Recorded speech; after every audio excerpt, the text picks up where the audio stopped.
ऐसा थोड़ा है कि 1 करोड़ 2 करोड़ सेना है, लड़ते कुछ उतने ही लोग हैं, तो उसको हम लोग बाद में देखेंगे। तो 1757 से 1857 के बीच अंग्रेजों ने ब्रॉडली 3 नीतियों के द्वारा भारत पर शासन किया, है ना। तो पहला था युद्ध के द्वारा शुरुआत। तो युद्ध के द्वारा उन्होंने पहले बंगाल को हराया, अवध को हराया, है ना। तो ये रजवाड़े मतलब पलासी का युद्ध हुआ, बक्सर का युद्ध हुआ। फिर मराठों से भी लड़े, जो फर्स्ट एंग्लो मराठा वार है, तो उसमें उनको भी हराया।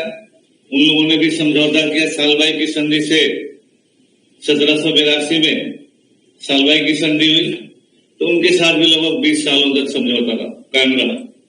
1799 में उन्होंने मैसूर को हरा दिया, है ना, और अंततः मराठों को भी 1818 में फिनिश कर दिया। तो मराठों का मतलब था आधा इंडिया, महाराष्ट्र, मध्य प्रदेश, गुजरात, राजस्थान, है ना, और चौकड़ी तो पूरे देश में मारते थे, है ना। लूटपाट या चौथ की असुली तो हर जगह वो करते थे। तो इतने बड़े इलाके पर अंग्रेजों का नियंत्रण हो, उसी में उन्होंने कुछ प्रांतों या जो सूबा थे उनको रहने दिया और कुछ पर डायरेक्ट नियंत्रण किया, क्योंकि वेलेस्ली के द्वारा सहायक संधि की नीति पहले ही आ गई थी।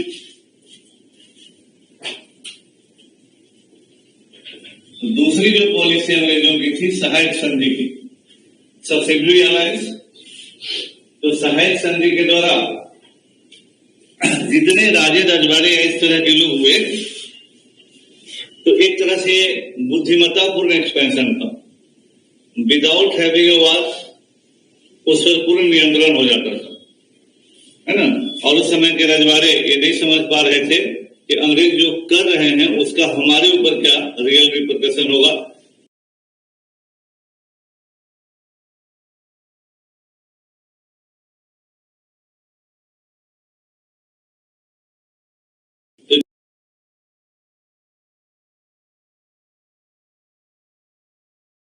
हड़प नीति बोलते हैं, उसको इंट्रोड्यूस कर दिया, है ना। ये जो डॉक्ट्राइन ऑफ लैप्स है, तो डॉक्ट्राइन ऑफ लैप्स में ये अंग्रेज लोग भी शुरुआत में भारत के राजे रजवाड़ों को थोड़ा टॉलरेट कर रहे थे, लेकिन हर आदमी देखता है कि जब किसी के साथ रहता है तो समझता है कि इस आदमी में है क्या। इन लोगों ने देखा कि राजे रजवाड़े जो हैं केवल मौज मस्ती और खाने पीने में रह रहे हैं, इनमें अंग्रेजों को रेसिस्ट करने की औकात नहीं है। तो इनको लगा कि ये जो फिनेंशियल इन पर एक्सपेंडिचर है वो भी बेकार में क्यों, ये सब हमारे पास आता। ये तो कॉलोनी था, कॉलोनी का मतलब होता है इकोनॉमिक एक्सप्लॉयटेशन के लिए हम पॉलिटिकल नियंत्रण किए हुए। तो वैसे उन्होंने ट्रिक अपनाया, क्योंकि सब्सिडी अलायंस सबसे किए हुए थे, उन्होंने ट्रिक अपनाया कि जिन राज्यों को उन्होंने बनाया है, इन सब के विखंडन के बाद राज्यों को 3 कैटेगरी में बांटा था उन लोगों ने। तो जिन राज्यों को अंग्रेजों ने बनाया, छोटे छोटे प्रांत, राज्य, रजवाड़े, कहा कि आप लोगों को गोद लेने का अधिकार नहीं होगा। फर्स्ट कैटेगरी में जो अंग्रेज मुगलों के जमाने से शुरुआत था उनको गोद लेने का अधिकार था। सेकेंड कैटेगरी के जो बीच में बन गए थे वो परमिशन लेके गोद लेते, और थर्ड कैटेगरी वाले को गोद लेने का अधिकार ही नहीं था। यानी उतने सारे इलाके भी अंग्रेजों के प्रत्यक्ष नियंत्रण में आ जाएंगे। तो जो राजे रजवाड़े मौज मस्ती में पैसा खर्च कर रहे थे वो सब अंग्रेज का हो गया, है ना। तो एक समय होता है जब आदमी में मैच्योरिटी आता है, लोगों में भी मैच्योरिटी आता है। धीरे धीरे अंग्रेजों में, भारत के नेताओं में थोड़ा बहुत मैच्योरिटी आया। हालांकि फिर हम लोग अंत में देखेंगे कि 1857 का विद्रोह कोई मैच्योरिटी का परिणाम नहीं, यह एक सोची समझी रणनीति के तहत होने वाला विद्रोह नहीं है। अब होता क्या है कि जब आप सब आदमी दुखी हैं, तो कोई भी दुखी आदमी कुछ किया तो अगला दुखी आदमी अपने दुख के कारण उससे मिल जाता है। यही हालत लगभग 1857 की है। तो डॉक्ट्राइन ऑफ लैप्स में जब सतारा, संबलपुर, जैतपुर, उदयपुर, नागपुर, झांसी ऐसे राज्यों को, झांसी का थोड़ा ज्यादा हुआ क्योंकि झांसी की रानी लक्ष्मीबाई ने आगे चलकर रोल प्ले किया है। उस विद्रोह के पहले हुई कोई बड़ा डायनेमिक चीज नहीं है, लेकिन उसके बाद जो रोल प्ले किया इसके कारण इंपोर्टेंट है।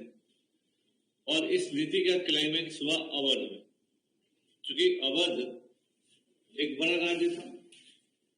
प्राचीन काल, मध्यकाल और आधुनिक काल सभी में यूपी का जो अवध है, चूंकि वो सबसे ज्यादा फर्टाइल प्लेन है, गंगा जमुना द्वाब का एरिया कवर करता है। तो गंगा जमुना द्वाब का एरिया लैंड रेवेन्यू के लिए भी प्राचीन काल में भी सबसे इंपॉर्टेंट था, मध्यकाल में भी सबसे इंपॉर्टेंट था, और आधुनिक काल में भी अंग्रेजों ने उसका दोहन किया। और आज भी अगर दूसरे सेंस में देखिए तो दिल्ली में राज उसी का होता है जो यूपी में सबसे ज्यादा सीट जीतता है। तो Awadh throughout history decisive role play करता रहा है ना। तो स्वाभाविक है कि उस अवध के महत्व को अंग्रेजों से ज्यादा किसी के महत्व को कोई नहीं समझता था, तो उस पर कब्जा करना जरूरी था। और अवध का नवाब भारी निकम्मा था, है ना, और लेकिन उसको बेटा था, है ना, ब्रिटिश कादिर। तो वहां क्या करते हैं अंग्रेज, तो अवध पर अंग्रेजों ने कुशासन का आरोप लगाया, है ना, मिसरूल, है ना। तो जो कुशासन का आरोप लगा और टेक ओवर कर लिया, कहा कि अवध का शासक is not governing the state in a well manner, in a disciplined manner, है ना, तो he is not capable of administration. Therefore, the company is taking over the administration of Awadh. लेकिन ये हास्यास्पद था, क्योंकि अंग्रेजों ने इसके पूर्व ही स्थिति ऐसी बना दी थी कि अवध के नवाब को अपने महल से बाहर झांकने का भी परमिशन नहीं था। तो शासन हो रहा था या कुशासन हो रहा था, फॉर एवरीथिंग द ब्रिटिश वे आर रिस्पॉन्सिबल।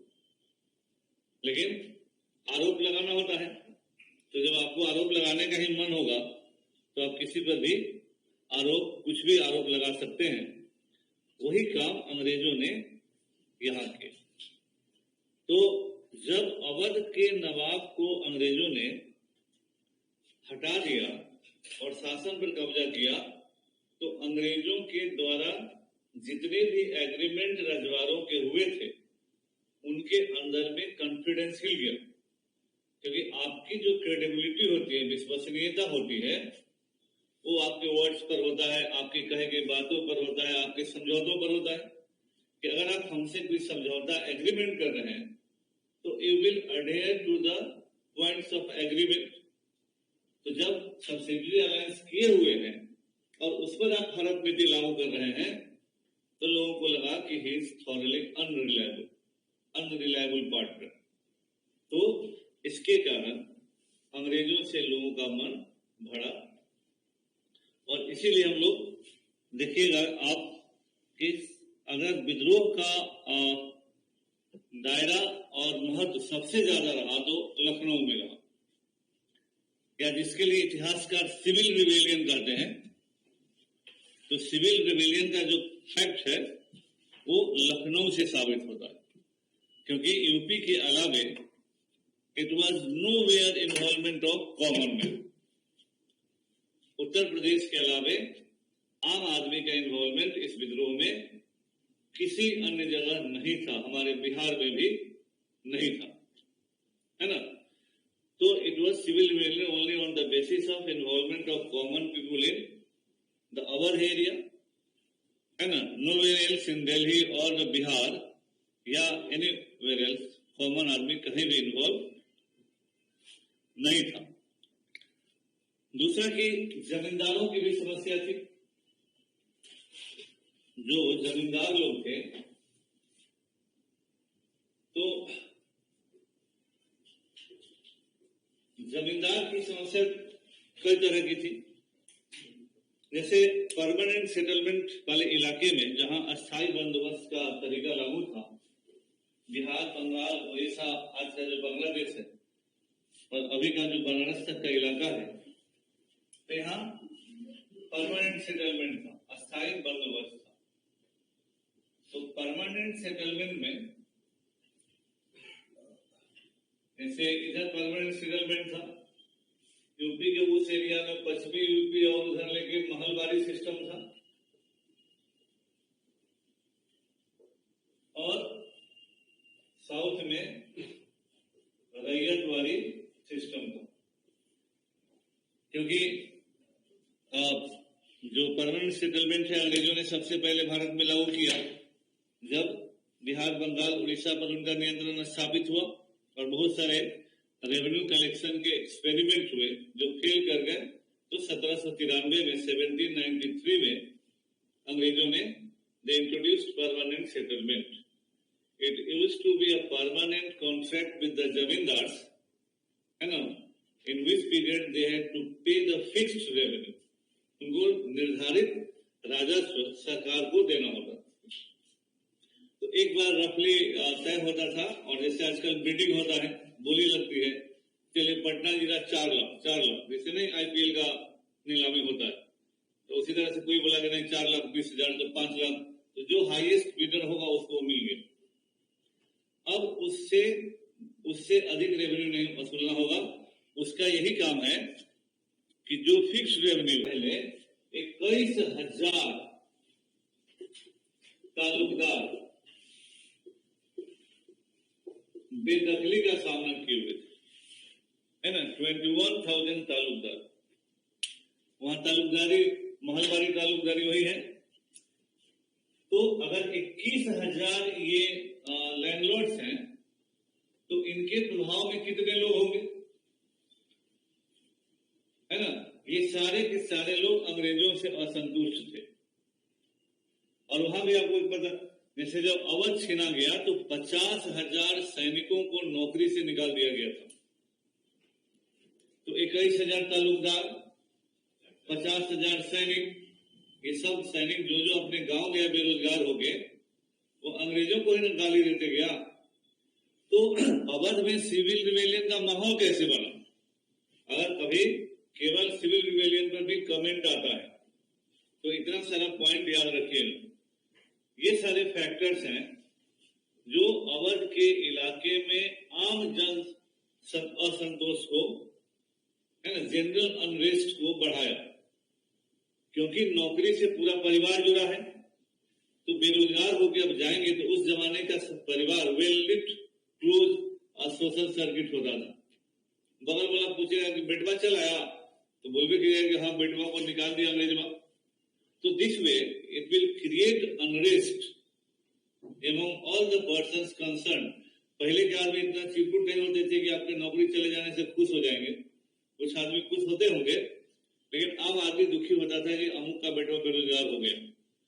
वो इमोशनली कंसर्न होते थे लोग। आज की तरह से डिटैच नहीं होते थे, डिह्यूमनाइज नहीं थे। तो पूरे अवध में इस तरह की बात थी। तो जब आग लगी रहेगी तो उसमें घी मारिएगा तो और भी धधक जाएगा। तो पूरे एरिया में अनरेस्ट था, और इमीडिएट कारण जब आएगा कि हाँ गाय का चर्बी, सुअर का चर्बी, तो आग बड़ा हो ही जाएगा, ठीक है ना। तो ये जमींदारों का पॉलिटिक्स। और सबसे बड़ी बात ये थी कि जिस जमींदार वर्ग को अंग्रेजों ने बनाया था, वह जमींदार वर्ग हमेशा 1937 तक अंग्रेजों का लॉयल वर्ग रहा, है ना। 37, 40, 45, केवल 1942 में जैसे हम लोग क्या, जब 42 की क्रांति हुई तो उस समय दरभंगा महाराज जो है अंग्रेजों को अपना लठैत नहीं दिए, है ना, विद्रोहियों को दबाने के लिए। तो उस समय वो लोग थोड़ा बदल गए। अदरवाइज जो 99% जमींदार वर्ग है वह नॉर्मली अंग्रेजों का समर्थक रहा है। अब देखिए किसानों की समस्या,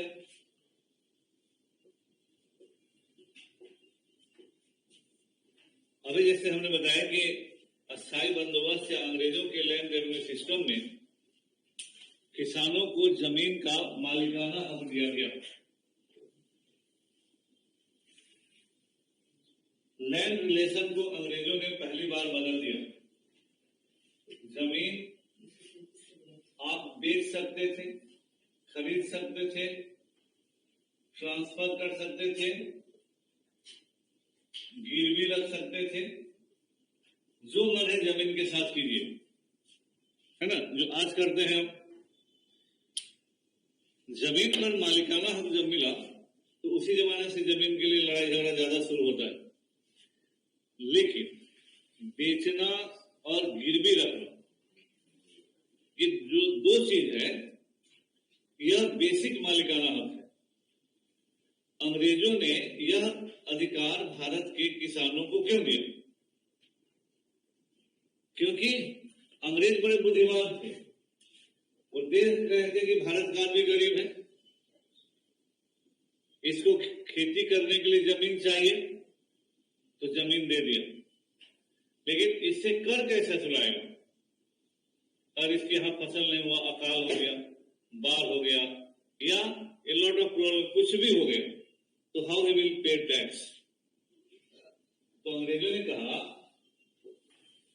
कि आपके पास जमीन का मालिकाना हक तभी तक है जब तक आप कर दे रहे हैं, भूमि कर दे रहे हैं।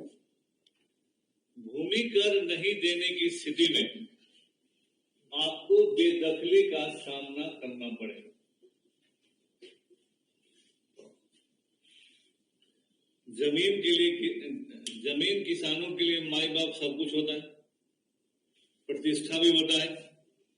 अगर किसी को जमीन से बेदखल कीजिएगा तो उसको तो लगेगा कि मेरा इज्जतें डूब गया, तो वह अपने जमीन से बेदखल न हो, इसके लिए वो हर संभव प्रयास करेगा, है ना। तो उपाय क्या था?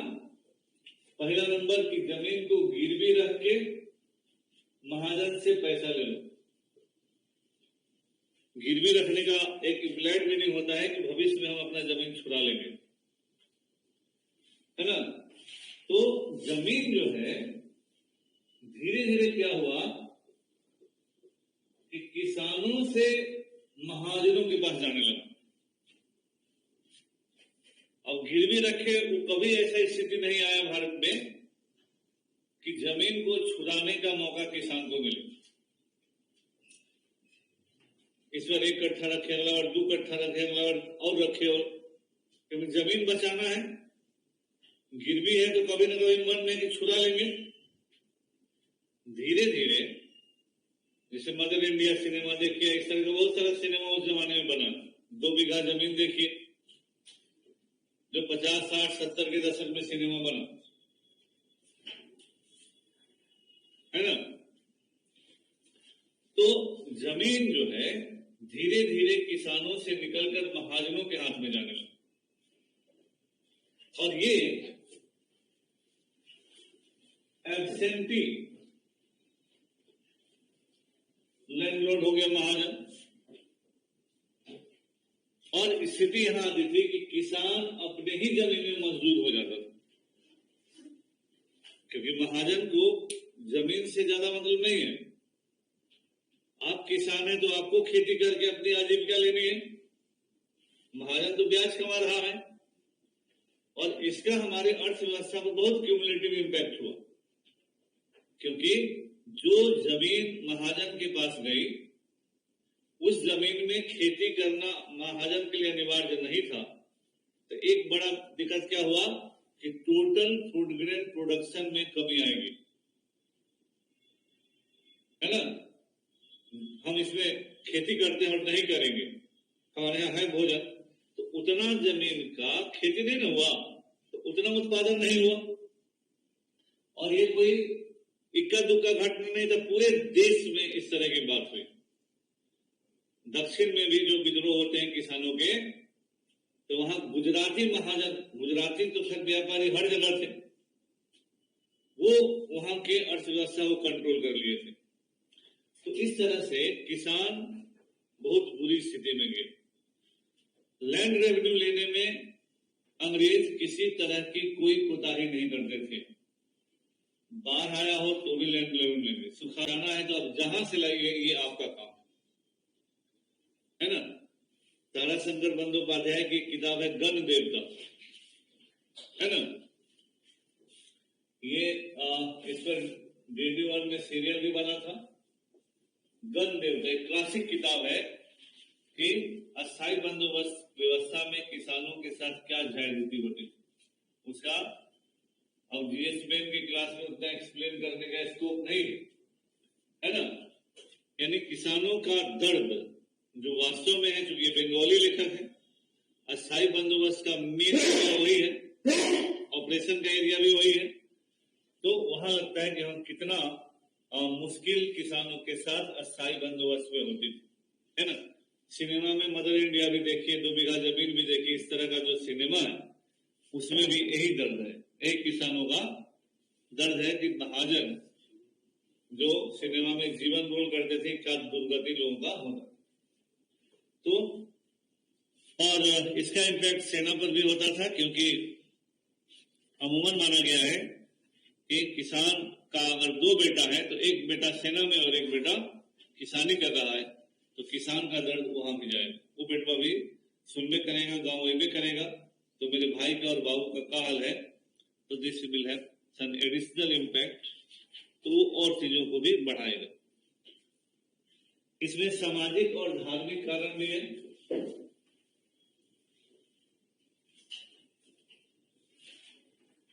Social and religious reasons.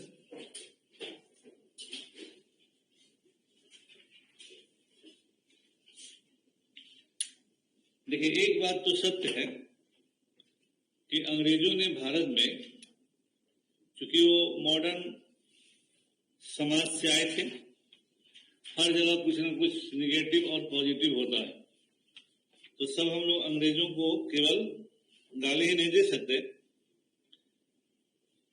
उन्होंने भारत के सामाजिक बुराइयों को दूर करने का कुछ प्रयास जरूर किया। उन्होंने सती प्रथा के खिलाफ एंटी सती एक्ट बनाया। राजा राम मोहन राय का योगदान था बहुत बड़ा, लेकिन बेंटिक का योगदान भी कम नहीं था।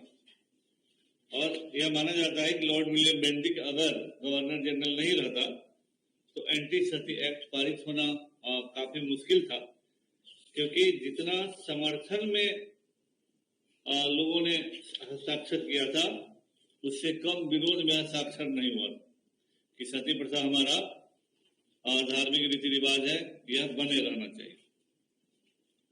तो उसका भी हुआ। फिर विडो रीमैरिज एक्ट अंग्रेजों ने पारित किया। इस तरह के कई सामाजिक सुधार स्टेप्स अंग्रेजों ने लिया। 1813 में भारत में ईसाई मिशनरियों को आने की अनुमति दी गई, है ना। पहले से भी आ रहे थे, लेकिन यहाँ लीगल अनुमति दे दी गई। अंग्रेज मिशनरी जो भारत में आए, तो कभी कभी क्या होता है ना कि कोई अगर आपको मौका मिलता है लाभ लेने का, तो आपको लगता है कि हम किस तरह से सारा चीज अपने नाम कर ले। जैसे पूजा सिंघल धीरे धीरे नहीं कमाई के बाद सोची कि पूरा राज्यों को लूट लेते हैं, तो पेशेंस रखना होता है ना। तो गई, तो ऐसे ही सब आदमी का हाल होता है। ईसाई मिशनरियों ने जब भारत की सामाजिक स्थिति को देखा, तो इतना सही में दुर्गति वाला सामाजिक स्थिति शायद किसी देश में हो सकता था। तो ये कह रहे हैं कि जैसे इतनी दुर्गति थी, वो जाति प्रथा हो, छुआछूत हो, महिलाओं की स्थिति हो, अन्य दलित वर्गों का स्थिति समाज में हो, और विधवाओं की स्थिति हो, बेटी को मारने की बात हो। ज्यादातर जो सोशल इविल्स थे दलित और महिलाओं से जुड़े हुए। इनिशियल जो सोशल रिफॉर्म मूवमेंट है वो महिलाओं से जुड़ा हुआ है ना, वीमेन सेंट्रिक। तो ये भी पढ़ाएंगे, लेकिन हाँ एक पॉइंट याद रखिएगा कि कहीं इम्तिहान में सवाल भी आया हुआ है कि socio religious reform movement was women centric. सामाजिक धार्मिक सुधार आंदोलन महिला केंद्रित आंदोलन था, है ना। इसको बढ़िया से पढ़िएगा तो समझिएगा, हम भी समझाएंगे। हाँ, सोशियो रिलीजियस सेंट्रिक मूवमेंट। तो चूंकि अत्याचार इन पर ज्यादा था, तो जो लोग भी उस तरह के हुए शुरुआत में, इनके बेहतरी के लिए काम किए, राजा राम मोहन राय हो, ईश्वर चंद्र विद्यासागर हो, इन सभी लोग। लेकिन साथ ही साथ ईसाई मिशनरियों ने हिंदू धर्म को जमकर गाली दिया। या 1818 में जब जेम्स मिल ने हिस्ट्री ऑफ ब्रिटिश इंडिया लिखा, तो किताब का मतलब यह था कि भारत के इतिहास से लेके, भूगोल से लेके, आदमी से लेके धर्म को गलियाना। और उसके बाद अंग्रेजों ने जो भी किताबें लिखी, उसका बेसिक उद्देश्य था कि भारत के लोगों को इंफीरियरिटी कॉम्प्लेक्स का शिकार बनाना।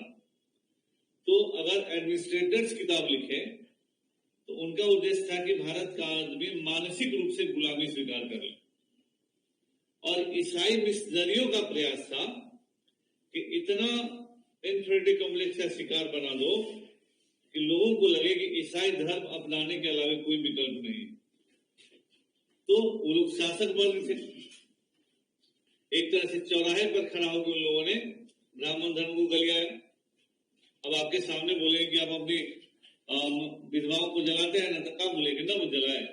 बेटी को मारते हैं ना, तो बोले मारते। अछूतों के साथ कैसा व्यवहार करते हैं, तो कोई डिनाइंग है, फिर भी करते हैं। तो आप है ना खत्म आदमी, गंदे आदमी, तो क्या बोलेंगे, नहीं अच्छा आदमी है तो आपको सुधार देना। तो बोले हाँ सर सुधार दीजिए। बोले चुपचाप वही कीजिए जो हम कर रहे हैं, है ना। तो इस तरह से अंग्रेज भारत के लोगों के मन पर भी रूल किए। आपको पहले कंप्लीट इंफीरियरिटी का शिकार बना दिए कि आप कुछ नहीं है, कीड़े मकोड़े हैं, है ना। कहते ही थे अंग्रेज की भारत के लोग व्हाइट्स मैन बर्डन है, कलर्ड लोग गोरे लोगों पर भार हैं। ऐसा कुछ नहीं कीजिएगा तो घर वाला नहीं बोले घर में भार हो तुम। वैसे ही अंग्रेजों ने भारत के लोगों को कहा, है ना। लेकिन एक बात यह स्वीकार करना चाहिए कि अंग्रेजों ने जो भी सोशल रिलीजियस रिफॉर्म मूवमेंट या जो भी काम किया वो भारत के बेटरमेंट के लिए था। लेकिन इस्तेमाल है कि अभी मोदी जी नहीं करेंगे हिंदू खतरे में, 18 को मुसलमान है उससे 82 को हिंदू खतरे में, है ना। यानी मुसलमान बहुत हीरो और बलिष्ठ आदमी सब है, हिंदू लोग कीड़ा मकोड़ा है। तो आप स्वीकार कर रहे हैं कि हाँ हम हिंदू खतरे में, हिंदू खतरे में, और हर मकान खोद रहे हैं, कभी मस्जिद कभी वो मस्जिद, तो हिंदू धर्म बचेगा नहीं। तो जब मुसलमानों ने शासन किया तब आप 82 को बच गए, और जब डेमोक्रेसी है तो 82 को खतरे में। तो ये साइकोलॉजी जो है अंग्रेज का इन्वेंटेड साइकोलॉजी है। आप लोगों के अंदर भय बैठा दीजिए कि अगर हम नहीं रहेंगे तो आप नहीं रहेंगे। क्योंकि मास्टर नहीं चाहता है कि हमारे अलावा तुमको कोई नहीं पास करवा सकता है। 4 सवाल पूछेगा नहीं आएगा, अब बोले खत्म टाइम के आदमी चपरासी नहीं बनोगे तो आईएएस का बनोगे। पहला जो कारण है वो पॉलिटिकल रीजंस,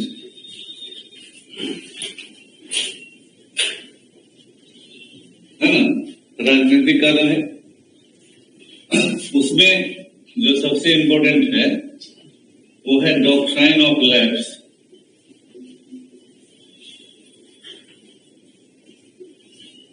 हड़प नीति, है ना, डॉक्ट्राइन ऑफ लैप्स।